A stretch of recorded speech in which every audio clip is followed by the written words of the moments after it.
혹시 생각해 보신 적 있나요?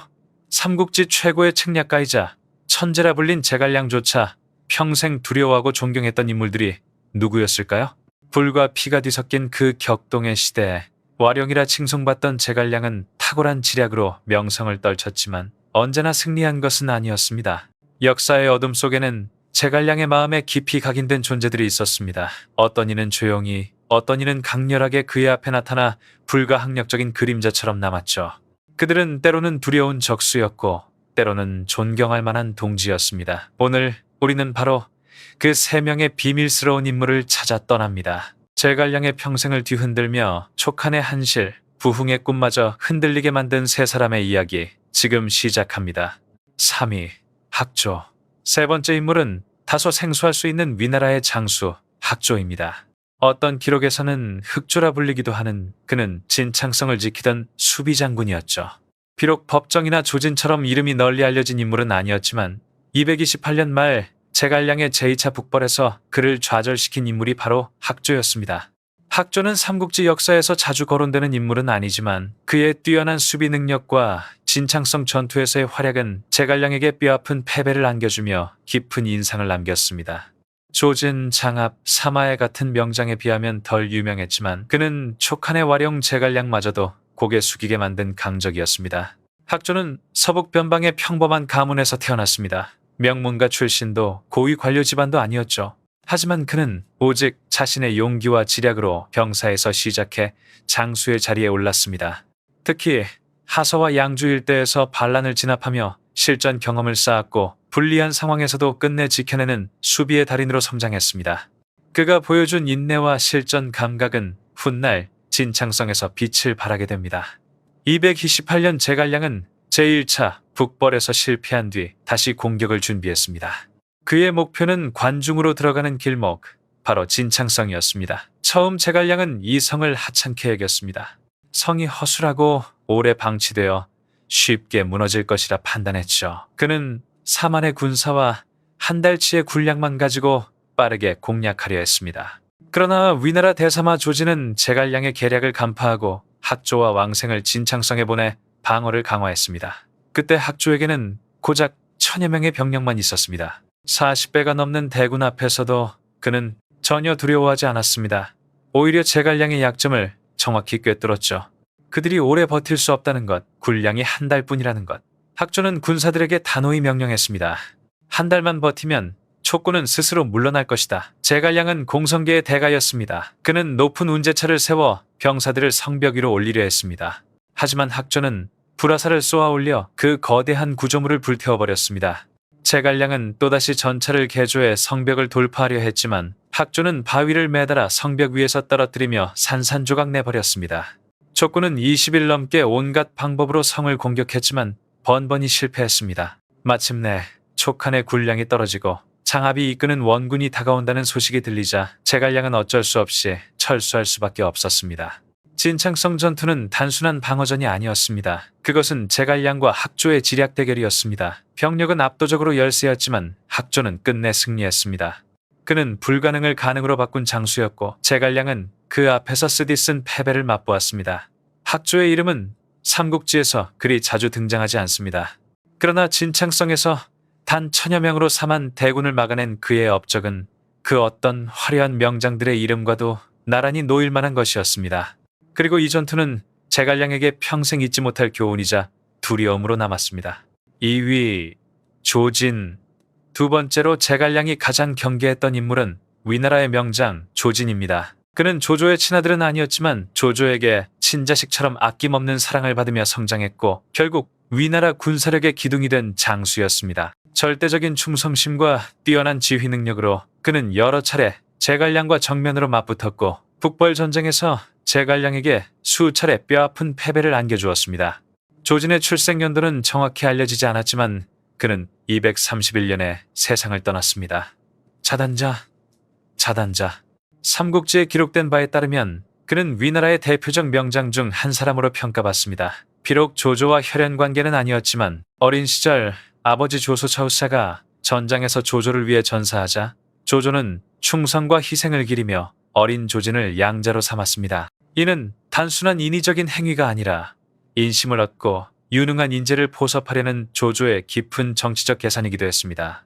그 후 조지는 조조의 집안에서 자라며 조비, 조식, 조창 등과 함께 성장했습니다. 조조는 그를 친자와 다름없이 대하며 학문과 무예를 익히게 했습니다. 젊은 시절부터 그는 기마와 궁술, 병사 지휘에 뛰어난 재능을 보였고 조조는 점차 그에게 더 큰 임무를 맡기며 군사적 재능을 키워주었습니다. 조지는 일찍이 전장에서 활약을 시작했습니다. 조조의 지휘 아래 선봉 부대를 맡아 기민하고 대담한 전투를 치렀으며 이후 점차 중요한 역할을 맡아가며 군 경력을 쌓았습니다. 특히 215년 한중 전투에서 장로 토벌 작전에 참여하며 하후연을 지원하는 임무를 맡았는데 비록 한중을 유비에게 빼앗기긴 했지만 그의 군사적 능력은 주목을 받았습니다. 220년 조조가 세상을 떠나고 조비가 위황제로 즉위한 뒤에도 조지는 계속 중용되었습니다. 그는 진서대장군에 임명되어 서쪽 변경을 방어하는 중책을 맡았고 서북 지방의 반란을 진압하며 군사 관리자로서도 탁월한 능력을 발휘했습니다. 특히 양주 일대에서 강족 반란을 토벌할 때 험준한 지형을 넘어 기동력 있는 전술로 승리하여 위나라 서쪽 국경을 안정시키는 데 크게 기여했습니다. 그러나 조진의 이름을 역사에 강하게 각인시킨 것은 다름 아닌 제갈량과의 정면 대결이었습니다. 223년 유비가 세상을 떠난 뒤 제갈량은 승상으로서 한실 부흥의 꿈을 안고 본격적인 북벌을 개시했습니다. 바로 그 북벌에서 조진은 제갈량의 가장 강력한 맞상대 중 하나로 떠올랐습니다. 첫 번째, 북벌 228년에서 제갈량은 관중을 목표로 하여 서북의 여러 군을 항복시켰습니다. 위는 위기를 맞았고 조진은 급히 장안을 떠나 대응했습니다. 그는 현실적인 방어 전략을 펼치며 장압과 협력해 반격을 준비했습니다. 바로 이때 마속이 서성 전투에서 치명적인 실수를 범했습니다. 그는 고지를 점령했지만 수원 수연을 확보하지 못했고 이를 간파한 조진과 장압은 곧바로 군량을 차단하고 포위망을 좁혀갔습니다. 결국 촉군은 대패했고 제갈량은 불가피하게 퇴각해야 했습니다. 이 승리는 조진이 단순한 전투 장수가 아니라 노련한 지략가였음을 증명했습니다.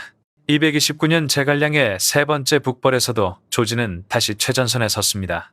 이번에는 농우 지역을 노린 제갈량에 맞서 서쪽 방어선을 총지휘했습니다. 그는 곽회, 장압 등과 협력해 방어선을 더욱 공고히 하고 촉군의 보급로를 끊는 데 집중했습니다. 제갈량은 기만책과 분산 공격으로 돌파를 시도했지만 조진의 치밀한 대응 앞에 뜻을 이루지 못했습니다. 결국 식량 부족에 시달린 촉군은 또다시 철수해야 했습니다.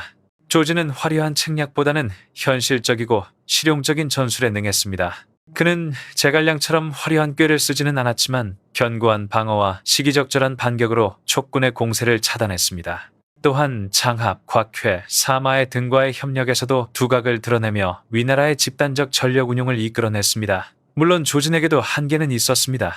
지나친 신중함 때문에 결정적 순간을 놓쳤다는 평가도 있습니다. 하지만 이는 그의 성향이 병력 보존과 안정된 국방을 최우선으로 두었기 때문이었습니다. 그럼에도 불구하고 그의 존재는 제갈량에게 커다란 위협이었고 실제로 북벌의 여러 차례 좌절 뒤에는 늘 조진의 이름이 등장했습니다. 231년 조진은 제갈량의 네 번째 북벌이 한창일 때 병을 얻어 세상을 떠났습니다. 그의 지휘권은 결국 사마이에게 넘어갔고 이후 북벌에 대한 대응 전략도 점차 지속적인 인내와 소모전 중심으로 바뀌게 됩니다. 조진의 죽음은 위나라의 큰 손실이었고 조예는 그의 충성과 공적을 기려 후작으로 추중했습니다. 조진의 유산은 명확합니다.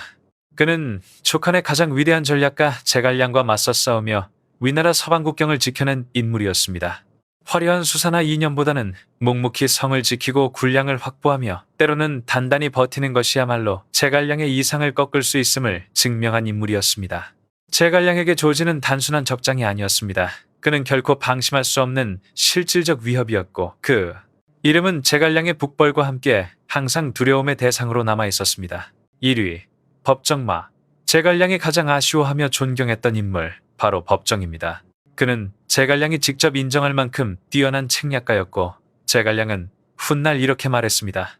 만약 법정이 살아있었다면 유비의 일흥 전투는 결코 패하지 않았을 것이다. 후세에는 제갈량의 명성이 압도적으로 크지만 실제로 유비에게 절대적인 신뢰를 받은 이는 법정이었습니다. 늦게 등장했음에도 불구하고 그는 유비의 곁에서 가장 앞선 위치에 서게 된 인물이었죠. 법정 176-220, 자는 효지. 촉한의 건국 과정에서 빼놓을 수 없는 책사 중 한 명이자 유비가 가장 의지했던 모사였습니다. 그는 후세의 기록에서 제갈량만큼 널리 알려지지는 않았지만 탁월한 전략 능력과 강한 영향력으로 촉한의 초석을 다진 핵심 인물로 평가됩니다. 그의 인생은 명문 출신에서 시작해 풍파와 전쟁 속에서 실력을 드러내며 결국 촉한의 대들보가 된 파란만장한 이야기였습니다. 법정은 부풍 후후 현 중국 섬서성에서 태어났습니다. 집안은 명문 사족 가문으로 학문적 전통이 깊었고 그는 어려서부터 유학 경전과 병법을 익히며 성장했습니다. 그러나 그가 청년이 될 무렵 후한 왕조는 이미 쇠퇴하고 전국은 혼란에 빠졌습니다. 끊이지 않는 전쟁과 기근은 법정의 삶에도 큰 영향을 주었고 그는 결국 친구 맹달과 함께 익주로 향했습니다. 익주는 당시 유장이 다스리고 있었는데 비교적 안정된 지역이었습니다. 하지만 유장은 사람을 알아보는 눈이 부족해 수많은 인재들을 제대로 쓰지 못했습니다. 법정은 잠시 신도 현령이라는 작은 관직에 올랐지만 재능을 펼칠 만한 기회는 주어지지 않았습니다. 실망이 깊어진 그는 절친 장송과 함께 유장은 큰 뜻을 이룰 주군이 아니다라며 탄식했고 결국 새로운 주군을 찾게 됩니다. 이 무렵 적벽대전 이후 세력을 확대한 유비는 점차 중원의 강자로 떠오르고 있었습니다. 장송은 유비가야말로 새로운 시대의 패자로 성장할 수 있다고 보았고 사신으로 파견된 법정은 운명적인 만남을 하게 됩니다. 유비는 그의 재능을 단번에 알아보고 진심과 존경으로 대했습니다. 법정 역시 유비의 덕망과 포부에 깊이 감화되어 마침내 내심으로 충성을 다짐하게 됩니다. 이후 법정은 장송과 함께 내응하여 유비가 익주를 손에 넣는데 결정적인 역할을 했습니다. 그는 내부 정보 제공뿐 아니라 많은 지방 관리들을 설득해 항복하게 하여 불필요한 희생을 줄였습니다. 214년 유비가 마침내 익주를 차지했을 때 법정의 공은 누구도 부정할 수 없었습니다. 유비는 그 공을 인정해 제갈량, 관우, 장비와 더불어 법정을 4대 공신으로 꼽으며 금, 은, 비단을 후하게 내렸습니다. 주목할 점은 유비와 함께한 시간이 짧았음에도 불구하고 법정이 촉한의 핵심 반열에 당당히 오른 것입니다. 이는 단순한 전공 때문이 아니라 유비가 그를 진정한 직위로 여겼음을 보여줍니다. 가장 빛나는 순간은 한중 전투였습니다. 217년 조조가 장로를 굴복시켜 한중을 차지하자 법정은 조조가 직접 군을 이끌지 못하는 지금이야말로 기회라며 강력히 출정을 건의했습니다. 그는 하후연과 장합이 한중을 지킬 역량이 부족하다고 분석했고 유비는 그의 계책을 따랐습니다. 전투에서 법정은 유비에게 거짓 공격으로 적을 분산시키고 화공으로 혼란을 일으킨 뒤 황충을 기습 선봉으로 내세워 하후연을 치라고 권했습니다. 이 전략은 그대로 적중했고 하후연은 전장에서 전사했습니다. 결국 유비는 한중을 완전히 장악하며 한중왕에 오르게 되었습니다. 이는 촉한이 위호와 어깨를 나란히 하게 된 결정적 사건이었습니다. 조조조차도 법정을 높이 평가하며 이렇게 말했습니다. 내가 천하의 영웅들을 다 얻었지만 법정만은 얻지 못했다.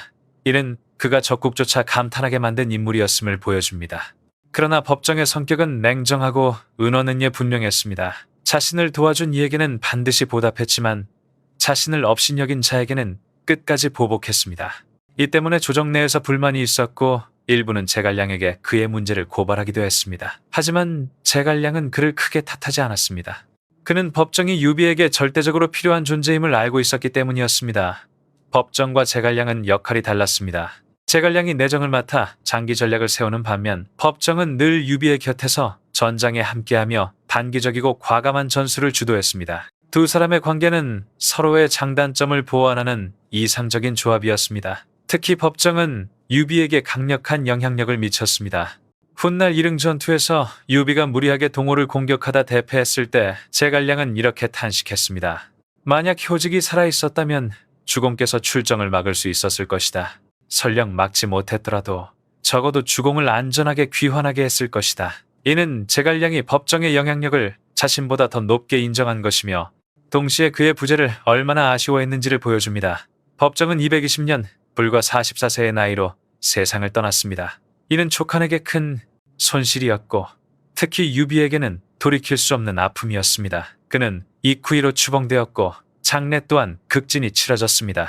그러나 그의 갑작스러운 죽음은 촉한의 운명을 어둡게 만들었고 2년 뒤 이릉 전투의 참패는 그 공백을 극명하게 드러냈습니다. 법정은 후세의 기록에서 제갈량만큼 빛나지는 않지만 실제로는 촉한의 건국과 확장에 결정적인 기여를 했던 실질적 영웅이었습니다. 그는 제갈량보다 더 과감하고 현실적이었으며 그 존재만으로도 유비의 길을 바꾸어 놓은 인물이었습니다. 그가 남긴 유산은 단순한 승리만이 아니었습니다. 그를 두고 조조는 안타까움을, 제갈량은 존경을, 유비는 절대적인 신뢰를 남겼습니다. 바로 이 점에서 법정은 혼란의 시대를 자신의 지혜와 충성으로 뒤흔든 드문걸출한 인물로 남아 있습니다. 오늘 우리는 제갈량조차 두려워하거나 경계했던 세 인물을 살펴보았습니다. 지략으로 제갈량을 맞섰던 법정, 강직한 충의로 제갈량에게 큰 부담을 준 방통, 그리고 제갈량이 끝내 넘어서기 어려웠던 완강한 장수 하후초. 겉으로 보기에는 모두 다른 길을 걸은 인물들이지만 공통점이 하나 있습니다. 바로 자신만의 확고한 신념과 강렬한 존재감으로 심지어 천하의 제갈량에게조차 큰 압박을 주었다는 것입니다. 제갈량은 흔히 완벽한 책략가로 기억되지만 사실 그의 앞길에도 두려움과 난적이 늘 존재했습니다. 어쩌면 이러한 강적들이 있었기에 제갈량의 빛나는 지혜와 인내가 더욱 돋보일 수 있었던 것일지도 모릅니다. 여러분이라면 제갈량을 가장 곤혹스럽게 만든 인물은 누구라고 생각하시나요? 법정, 방통, 아니면 하우초?